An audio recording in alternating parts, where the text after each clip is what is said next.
If you're F10 BMW, and I'm sure some other BMWs have the luxury package, which means you get this nice chrome ceramic wheel and a few other accent pieces. But in addition to that, this also becomes a touchpad. So if you go to enter an address, let's say we're gonna do a street, you can do voice input, you can select it like this, or you can simply start writing.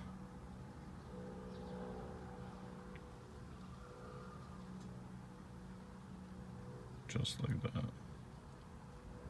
And it's pretty good at recognizing too.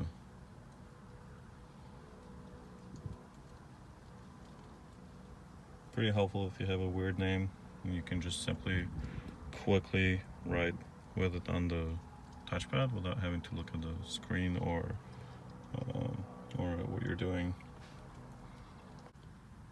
Not only can you write with the touchpad, you can also use it to adjust different things in the iDrive system. For example, I can increase and decrease treble by simply moving my finger left to right, just like that. It's very accurate. Same thing here. Just moving it left to right.